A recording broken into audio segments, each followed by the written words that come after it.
আসসালামু আলাইকুম। All Bangla 24 YouTube চ্যানেলের পক্ষ থেকে আন্তরিক শুভেচ্ছা ও অভিনন্দন। আপনারা অনেকেই হাঁস লালন পালন করতেছেন, কেউ ডিম পাড়াবেন, কেউ মাংসের উপযুক্ত করে বিক্রি করে দিবেন। যারা ডিম পাড়াবেন তাদের উদ্দেশ্যেই আমি কিছু কথাবার্তা বলতে চাই। অনেক সময়ই আপনারা খাবারটা কম দেন।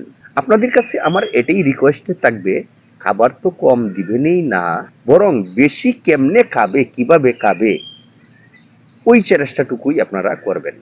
যখন হাঁসগুলি খাবার খাইতে চাইবে না, ওই ক্ষেত্রে আপনারা কি করবেন, প্রথম অবস্থা প্রাথমিক ট্রিটমেন্ট একটা করবেন, ঘাস দিবেন। অর্থাৎ পানির মাধ্যমে যেসব নরম ঘাস হয় ওই সব ঘাস দিবেন, যেমন কচুরি পানা, এলেঞ্চা, ওই ক্যাটাগরির অর্থাৎ নরম ঘাস আপনারা দিবেন দিনে একবার বা দুইবার অল্প করিয়া। ঘাসটা খাইলেই কিন্তু হাঁসের মুখে রুচি চলে আসবে। সর্বক্ষণ এক ধরনের খাবার কিন্তু খাইতে খাইতে তাদের একটা অনীহা ঘৃণা চলে আসে। ঘাস দিলেও খাইতেছে না এবং রুচি আসতেছে না, তখন কি করবেন, একটা ডাক্তারের শরণাপন্ন হবেন। ওই ক্ষেত্রে মেডিসিনের ধান্দা করবেন। ঘাস দিলেও খাইতেছে না খাবার, মেডিসিন দিলেও খাবার খাইতেছে না, গালটা বাড়ি করে রাখছে, ন্যাংরান মারতেছে, চুনা পায়খানা আসতেছে, সবুজ রঙের পায়খানা আসতেছে, আখের গুড়ের কালার পায়খানা আসতেছে, তাহলে বুঝে নিবেন আপনার হাঁসগুলি অসুস্থ হয়ে গেছে। তখন আপনারা একটা ডাক্তারের পরামর্শ নিয়ে ট্রিটমেন্ট করেন। সঠিকভাবে রোগটা নির্ণয় করিয়া সঠিকভাবে ওষুধগুলি খাওয়ান। আশা করি আল্লাহর রহমত দ্রুত গতিতে সেরে যাবে। আপনি মেডিসিন আনছেন ভালো, সঠিকভাবে খাওয়ান নাই, ওই ক্ষেত্রে কিন্তু আপনার হাঁসগুলি সুস্থ সুন্দর ভালো হবে না।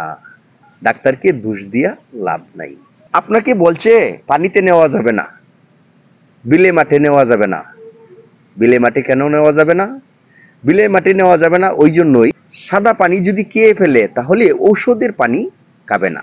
ঔষধের পানি যদি কম খায়, অল্প স্বল্প খায়, তাহলে হাঁসগুলি ভালো হবে না। ডাক্তার সাহেব কিন্তু এই কথাটা বলে দিচ্ছে, কিন্তু আপনারা পানিতে নিতেছেন, গোসল দিতেছেন, আপনার হাঁসগুলি অস্থির হয়ে গেছে। গোসলের জন্য অস্থির হয়ে কি হাঁসগুলি মারা যাবে? তাহলে আপনি অস্থির হইলেন কেন গোসল দেওয়ার জন্য?